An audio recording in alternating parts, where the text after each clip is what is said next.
Hello, gorgeous heartbeat, and welcome to Heartbeats Harbor. I'm your host, Brianna Hosack, and I'm here to shine the light on the shadow path we walk as heartbeat women.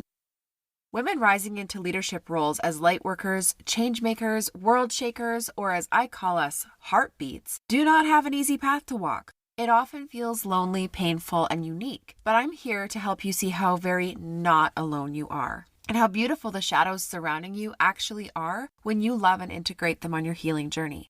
I create spaces and opportunities for women to step into deeper self-awareness, self-acceptance, and personal healing, community and sacred circles, as well as leadership of themselves, their families, their communities, and beyond. My business and my life is and always will be about massive change in the ways things are done around the world. I believe it's a big part of my purpose on this planet to be a voice for those who don't have one, a safe harbor for those who need one, and a beacon of light to inspire a better way. None of this is easy. I've learned that big impact requires bold action and delusional levels of confidence, as well as a ton of shadow work. If you love what you hear on this podcast and you want to be part of the growing, supportive online village of Heartbeats Harbor, make sure you join my Facebook group, which is linked below in the show notes. Now, I can't wait to get started, so let's turn on the lights. Hey, heartbeats. Welcome back to another episode of the Heartbeats Harbor podcast. This one is off the cuff and completely unexpected. I randomly got inspired and I went into my bedroom and shut off all the noise just so that I could record it before I lost the inspiration. So here goes. It is unplanned, unstructured, on everything, and that is what it's going to be. So I was actually thinking about, yesterday and even the day before, on the Suspending Disbelief podcast, I was talking about my shift from the new year, from over the holidays, where I had planned to be off work in the sense of not working with clients, but I definitely had planned working on the back end of my business and thought all the amazing stuff I was going to get done. And then I had holidays and my guides, every time I tried to work, were like, hell no, and shut it down. So, so I was like, what the heck? What the heck? And I kept on really feeling that pull, like, yeah, I know I need a break, but I also have so much that I need to get done and that I had been sort of setting aside to do over the holidays and then didn't get done because they literally were like, no, you're supposed to stop, damn it. So I did listen to the guidance and I was really struggling with it. I was like, why? This makes no sense. And then coming back to work the week after the Christmas holidays, after 2 weeks of zero work, and I mean zero, I did not turn on social media. I did not do any of it. And I came back and I was just slammed, and I was coming into the luteal 2 phase of my hormone cycle. So right before your period, where you get like super exhausted and more bitchy and all of the things. And that was the energy I was going into, coming back from holidays, going to like getting back into routine with the kids, getting them back to school, and also having six six extracurricular things all starting seven extracurricular things all starting back the first week back to school. So Cadence is in archery, basketball, and swimming. Jace is doing soccer and swimming, and Casey is doing like a multi-sport thing for 3 to 5 year olds, right? And then swimming as well. So just a lot. We had a lot going on. And I was already going into this low energy phase. And then on top of that, I had all this work that I had set aside that is like coming due and really needs to be done. And, all of these things. And my guides were like, nope, you're not working. Nope, you're not working the whole time over the holidays. So I was just like, what the hell? And coming back into work, I was so frustrated. I was really struggling. I was getting lots done still, just because the way that I have things set up for myself, I can still really function even in that sort of week where you're just so exhausted and brain fog and all of those things. So I still was doing okay, but I was nowhere near catching up, right? And coming into this week, I was still, so maybe TMI, maybe not, but I have still not gotten my period. It is like a week overdue now. And usually the only thing that delays my periods is extreme times of stress. And I was like, nope, not this time. Like, yes, this last week has been a lot. We've been busy, but I haven't been stressed. I have not been beating up on myself for not getting that work done. I have not been freaking out that it won't get done. I've been trusting that it will get done, all of that. And I still have been getting a decent amount done. So that's not stressing me out. Finances aren't stressing me out. My kids are, kids, and they have their moments of stressing me out, but nothing over the top. No events that were stressful enough to delay my period, right? So no idea why. And yeah, and like hitting a week now where I've been not getting it. And I finally realized in the last couple of days what the message is. And if any of you know me, like, oh my gosh, my guides must just like beat their heads against the wall, because sometimes it takes a while for like to get a message through to me. I am just very bullheaded, right? Like I just keep on keeping on, and I don't necessarily get it always right away. So the message though is now loud and clear. I first of all needed to stop. And the first week of the holidays, I was not alone. My uncle was here, Cadence was home, but my two younger kids were gone, which means that I can send the other two away and be alone, right? I can be left alone by those two. And so I was able to have a lot of time to myself. And yet I just was frustrated by the fact that I couldn't use any of that time to work. So it really highlighted like I am not giving myself, I give myself self-care time. I do. I spend time alone with myself. I meditate. I do all of these things. And I know that that needs to be my top priority, and I make it my top priority, but I limit it. And so what really was highlighted for me was that it needs to be more. It needs to be unlimited. It needs to be that I allow it to go until I feel that I'm done. And that needs to happen more often, not be a forced thing for an entire week over holidays where I have something else planned. Okay. So that was one message that came through. And then the second week with my kids home, it was basically the same thing, but for my kids, that I needed to not limit the amount of time being present with my kids. I needed to just allow that to be until they had their cups all full before I even start thinking about work and everything else. Right. And, we've got the house is fairly well maintained most of the time. It could use a little bit more TLC a lot of the time. I'll prioritize business tasks over that, and things are not perfect. Not perfect, but like they're not to the level I would like them to be at the house. And really, it wouldn't take that much more time if I would just, allow it. So the method that I always teach my clients is self-care first, then present time with your family, then your house, then work.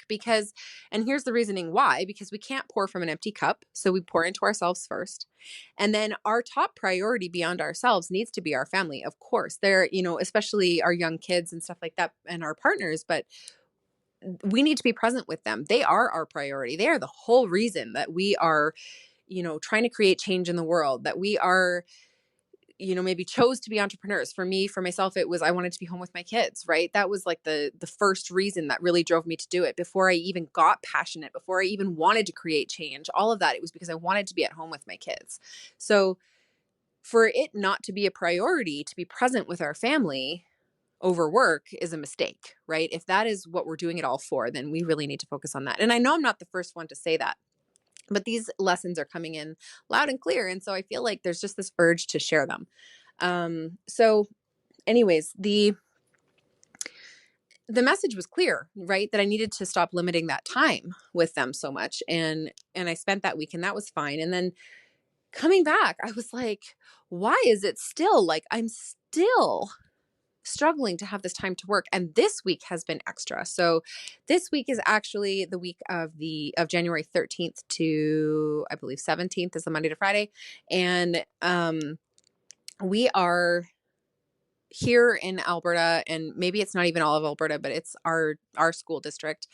The EAs and the special needs assistants and all of that, they are on strike. And so we have a lot of the support staff in our schools are on strike right now. They're not there. And so there's a lot more on the teachers, a lot more on, the admin staff and whatnot.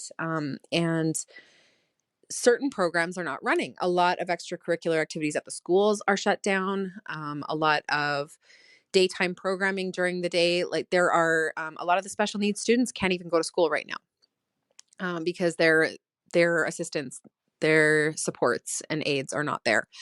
And my youngest, Casey, her class is actually a program specifically for like special needs and preparing these students to be ready for regular school programming, right? So she's in preschool, not kindergarten.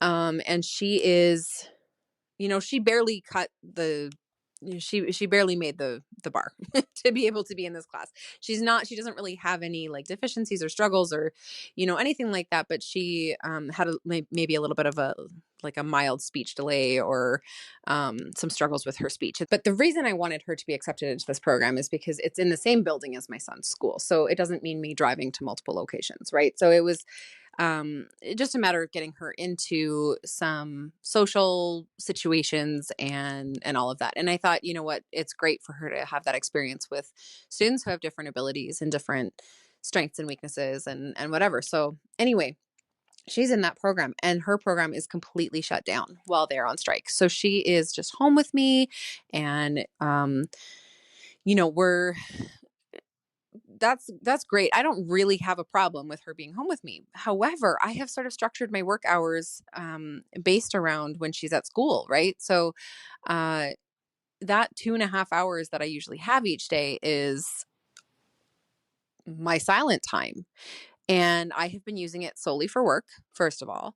And I have also been using it like every last minute of it, like drinking to the last drop, right? And the realization that I had over the last couple of days, specifically since she's been home, is, and I talked like quite a bit about this on the Suspending Disbelief podcast. If you want to go actually listen to like the full episode for that, it was for yesterday. So it was January 15th. I can't remember what day number it was, but they also have the dates and all the titles. So January 15th, 2025 is the one that you want to listen to if you want to hear all about that. But I was crying and I was all the things because there was just a lot of realizations coming in fast and thick. But what I realized is that with putting these limits on my self-care, like giving them a time limit, giving it so that like, oh, I have to stop at this point and move on to the next thing.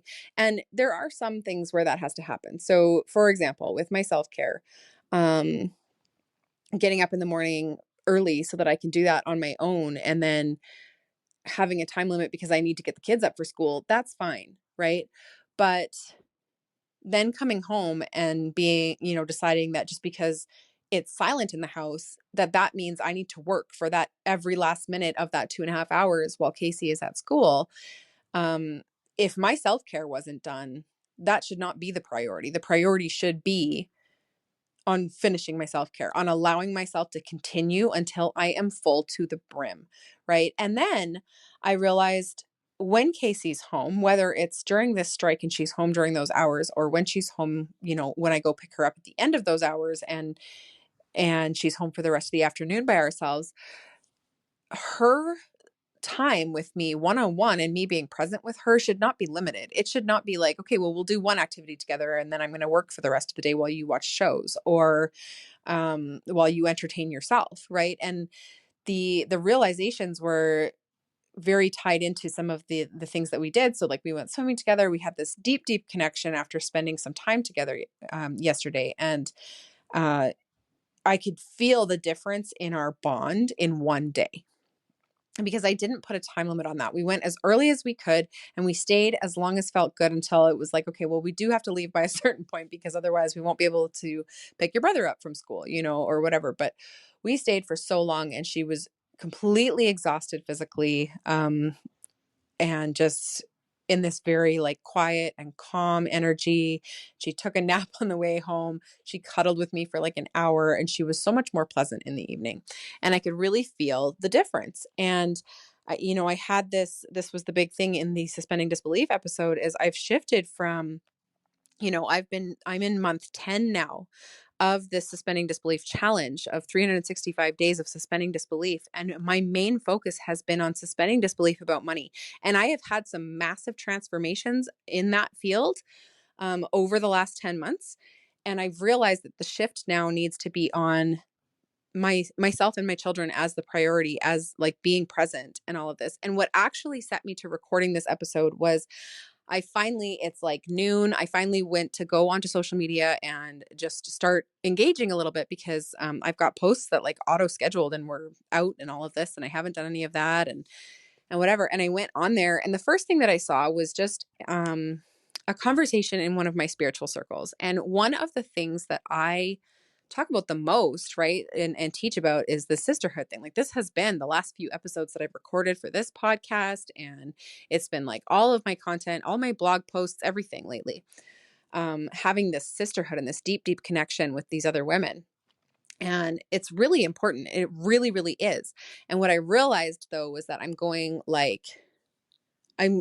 even though this is what I'm saying and I'm doing it a little bit, I'm limiting all of these things. So I decided from now on, it is me, my kids, my home, my sisterhood circles, and then work. And I am going to trust and I am going to suspend disbelief about not having the time or the focus or the quiet or whatever to get the work that I need to get work or to get the work that I need to get done. I am going to trust that I am able to do that in the amount of time that I'm given. And just like everything else. So, this is what I preach to my clients all the time. Your self-care needs to come first because you can't pour from an empty cup and all of that. I do it all day long. I say it all day long, and I even practice it to an extent, but this is sort of taking it to another level. And this is like, I am going to now, when I turn on social media, the first thing I'm going to do, instead of going to engage in other groups for business purposes, is I'm going to go and engage in my sisterhood spaces, in my spirituality circles, in all of that. And I'm going to, but I had that realization that even though I am talking about how important these circles are, and I do prioritize these women, they are my like energy force. They are such a driving force for me, such a huge factor in everything that I do. And they matter so much to me. And that hasn't changed, right? That's not something that I forgot to take care of or whatever, but I'm just not putting it in the right order. And as strong as those bonds are for me, I just wonder how much stronger they could be were I to prioritize this over that other engagement. And so I just had this shift in thinking, one day of as unlimited as possible present time with my daughter created this massive shift in our relationship already with my 4-year-old. And then actually, it was the day before that I had made the decision that my children were going to be the priority over business as far as my suspending disbelief goals were going, that I was going to shift my focus at this partway point. Like, there was no more delaying, and it was not going to be about the money anymore. And I was going to suspend disbelief that when I focus on this, the result is going to be that I have the time and space to get everything that I need to get done, and it will just be fine. And that I'm not going to make less money because of it. If anything, I'll make more, and all of that. And so then after having recorded that episode last night, and then having, today I had Casey was sleeping in, I took the other kids to school, and then I had some other, I was recording with Kelly for our Spiral of the Rose podcast. And I had, just some time to myself before I needed to sort of give Casey my attention. And I went on and like I got her food after she woke up. And then I went on and I was going to just check my notifications and do my engagement and, all of that. And that first thing that I came across was what really was like, damn it, I missed a step, right? So yeah, it's me, and then being present with my family, and then my home, but it's not work next. It's then my sisters. So, and by sisters, I mean like my chosen sisterhood circles. Okay. My spirituality circles, my, the people who I've chosen to be my closest companions energetically in that way. Right. So the reason that I wanted to bring this all here today is I want to sort of challenge everyone who listens to this podcast to take this deep of a look at your life, because it had me sobbing. in recording the last couple of suspending disbelief episodes, and in like even last night falling asleep, like all the things that I was thinking about, it was just like, I cannot believe how, and it's, maybe a little bit extreme that, the level of being present that I desire with my kids is so beyond where I'm at. And yet people tell me all the time that I am such a present mother and I'm so patient and I'm, all of these things. And I'm like, no, I'm not. No, I'm not. And it's not that I'm not, it's that I just want more. And I was even saying in that suspending disbelief episode, I was saying that it reminded me of the song from The Greatest Showman. Never enough. There's never enough. I could never be present enough. I could never fill up my cup enough. I could never fill up their cups enough. I could never, and that doesn't mean that there's any sort of like bringing ourselves down or we aren't good enough. It's that it shouldn't be limited. It should not have that cap on it. We should not be putting that cap on it ourselves. So my challenge for you is, number one, if you have not jumped on the suspending disbelief bandwagon, please do, because it is life-changing. Go over there, start at episode 1, start binging if you want. Don't binge if you don't want, like whatever. But I challenge you to suspend that disbelief, because right now what I am choosing is that I am going to spend as much time as I desire on my self-care. I am going to spend as much time as my 3 children, which is a lot of needs, let me tell you, as a single mom, as my 3 children need from me to fully fill their cups with present and completely connected time with me, as in no screens on, and interacting with one another and really filling each other's cups and building our bonds. And not limiting that time. And then I'm going to, you know, take the amount of time, however much that is, to keep my home at the level that I love it and that I prefer to maintain it at, because that's what makes me feel amazing.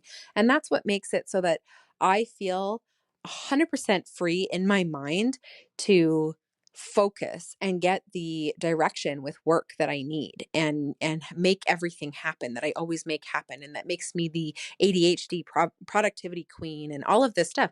I preach it that, like, as you do these things, you get faster at them and they take less time. When you prioritize these, they take less time. And I know it's true. And yet I have capped it for myself and for my kids and for my home and everything, where I stop at a certain point and move on. And I don't let myself go until I'm done. So I'm changing that. And I'm still going to make as much as or more money than I have been. I am still going to get all of the tasks that I need to get done in my business. And I'm going to feel extremely more fulfilled and much happier with myself for the level of presentness that I am bringing to the relationships with my children. So, not sure if I clearly stated that challenge, but I want you to look at your life in that same way. I want you to look at, am I giving myself the unlimited amount of self-care time that I need? And yes, at first, if you have not been doing it, it is going to take longer. And the thing that comes into play here is trusting that, guess, as one of my clients puts it, God, universe, energy, source, or spirit, I think are the pieces of the acronym. But whoever or whatever that you believe in, that we can trust that everything, all of our needs, all of our desires will be met and more, if we focus on things in this order, if we prioritize properly, and because when this is the proper prioritization, okay, and if we change it and we put work first, work fills the time you give it, right? So it will take over everything else. Even if you make sure that you get some time in for all of that, it's just not enough. It is actually you trying to control the outcome and not trusting in, guess, universe, source, God, whatever. So I challenge you to release it to that level. And obviously, if you have a job where you need to show up for certain hours and that is fine. Okay. I'm not telling you to quit your job. I'm not telling you to, any of that stuff, but in your open hours, don't turn on that TV. Don't open up YouTube and watch videos. Don't scroll social media. Pour into your cup endlessly until it feels like it's overflowing, and then pour into your family endlessly until your present connections with them are so powerful and unshakable and bring you to tears. And then clean up your house and feel amazing about the space that you live in. And then connect with people who help you keep your energy up and high vibrational and all of that, and build those relationships and sisterhood circles and all of it. And then trust that there will miraculously still be enough time left over for you to make all the money that you need, um, and do all of the business tasks that you need, and all of it. And everything is always working out for you. And just, yeah, that's what I had to share with you guys today. And it was like pulling at me. My lunch is sitting cooling down on the stove. I was like, nope, I need to go record this while I'm inspired. So that is what it is. And, kind of tapping back into the energy of the Suspending Disbelief podcast that I talk about all the time.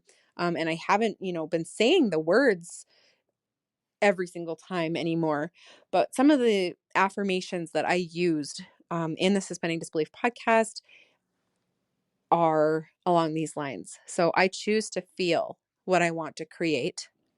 So if I am wanting to create a life where I am super present with my children and I fill my own cup first and I have this beautiful, clean, decluttered home and all of that, then I am going to make myself feel that so that I create it. That's how we manifest, right?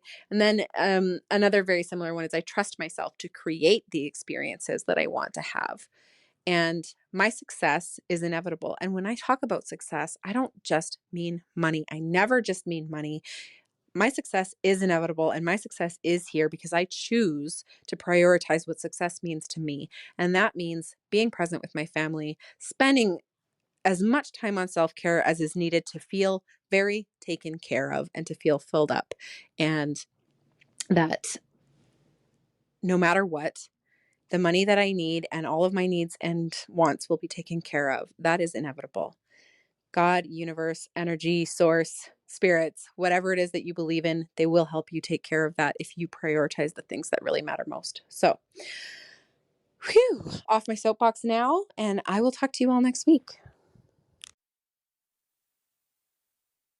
Thank you so much for being here with me today. If you enjoyed the show, make sure you subscribe to be notified of new episodes. If you really love it here and want to help spread the light, please take a moment to rate the show and leave a review. They help so much. If you love listening and want to be part of the interactive and incredible online community we're growing, make sure you click the link in the description box and join the Facebook group. I promise you it is not like other groups you've been in.